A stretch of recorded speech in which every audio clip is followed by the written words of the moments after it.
Bana bir daha baydayacaktım olayım. Bolay, neyem açça? Yönü çaltırak bolmen holu ya. Ay bolya da, son aydayım. Sen barbar ananı gamel açacaktım. Anamı kazanmak için adamı kovuca tanımak gerek. Adam tanımak için olsa, kaya vakit on gözünü bir gerek seyretmeden yeterliktir.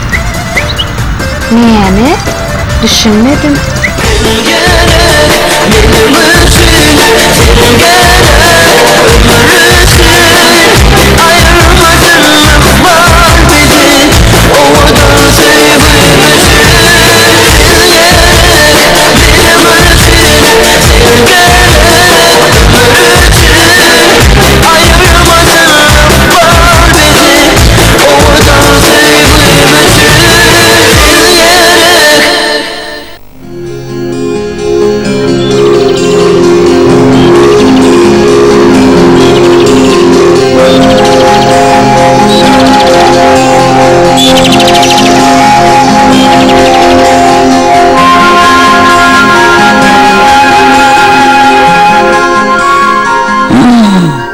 Men sana neymi deydim?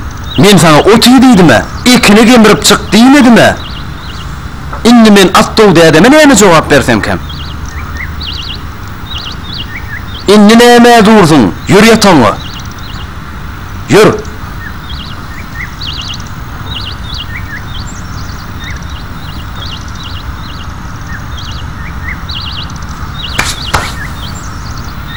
Men sen karnını doyurup yağışlık etecek olma.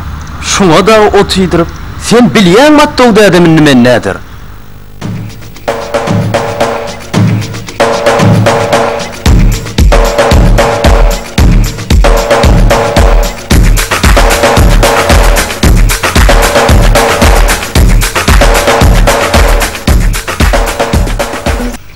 Muratcan!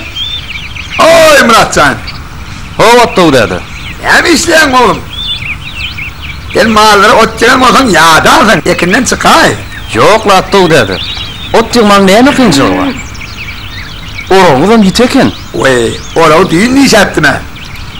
Ondan sonra o tüyü men yığ diyen yerimden yığdın mı? Hova. Ondan sonra sıkıra ot döktün mü?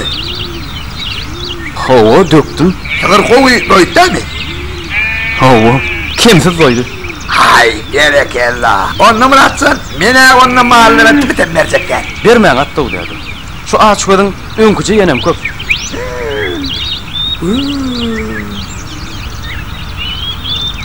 İkine ne mollu? Yorunca ne mollu? Hiç saat. Yorunca sıkır kaldın mı? Men... Yok, o özü giriptir. Hay, yine sıkıra ot yığıp iş bitirip durau. Ben Muratcan ot yığmanı kıyın var. Ya sıkırı yorunca atalım mı? Men neme? Hey ot yığmanı bir kıyın ölürler mi? Aydaymalar geçecek olsam. Ben öldüm yığacağım Muratcan. Ay, size gezmeye gelenme göre kömek edeyin dedim de attığı dedi. Hay, sağ ol konuğum var. Onu yerine diptanına ol koyupsan. Koyuver de anne onu. Gelir edip yoruncan hemmesini kalancasından iyisinden emin ol. Attığı dedi. Men ertirin ödününü hemmetin teyazdan ekar. Siz kıynanma. Hay bir yani yokla. Bari bir kuvundan bunu soğururlar. Hay bir yani yokla Muratcan. Attığı dedi. Ertir şehre öyünüze vur gidip geleyim. Ondan gelip sizi bir ayda olmakçı. Sonra ne işiniz olsa arkayın aydı verin. Yokla, konuğumuz sağ ol. Yani sen ne mi iş edecek olsun, men bile maslahat versin. Kul yani. Bilmeyen lazım olsa soğurum Muratcan. Neme, Muratcan? Erti idina aytacak bol, başayı bolup berme. İndi köp değil senin bol ya. Yok o maksat. Men şehirde olsam, sen mensiz ne ediyorsun olsun? Sonun cücülere seyredişmeye de diri gerek. Eğer de el ayağını getirip başayı bolup bersem, men amarda arkayına oturubilmeni. Hayır, sena omar aydın. Oyun etmesene ho.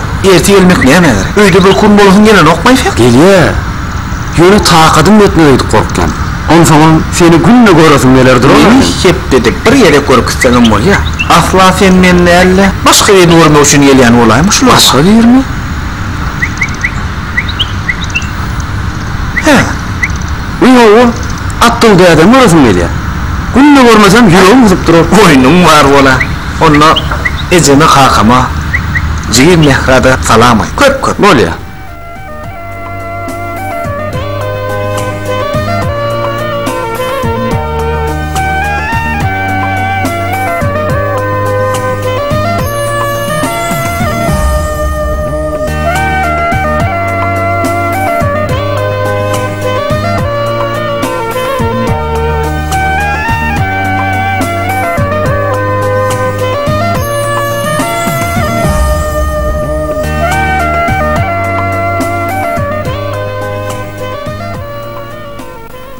Wah, Vay, Murat.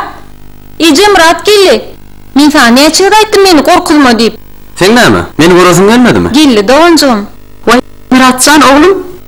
Geldin mi balam? Oğlum, oba ne hil? Sağlık mı? Sağlık. Muratcan. Maksatcanın qoğumu. Tağaman işletiyor. Attığdadan bestirgeleceğin hem sağlık Awu. işlepiyorlar mı? Sağlık. Canlı sağlık oğlum. Ejecan, hunsa sonra birden vermenler, savunay diyansan başı yadından çıkıp gitti yan. Sana çare olacak belo. Hililin tin çağı yalla oğlum. Oyun ediyenle ece. Ova sağlık. Attı deyadının bestirgeleceğinden falan ayttılar. Maksadım ne mi? Näme maksadım? Ay, maksat. He, maksada bir zat bolma. Yok la hiç saat bolan yok. Şol işlem olup üt köşke diyen işim yok. O ne hili? Ay, ifafi işim ne diyenle?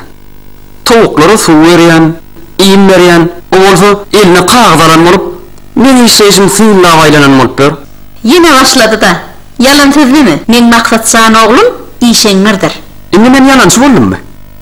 Ana da, eyyem, ciyimcan, bana ikinci adamın onu. Birinci adam kim? Birinci adam mı? Ay, ovadan. Ovada kim ol? Olmu?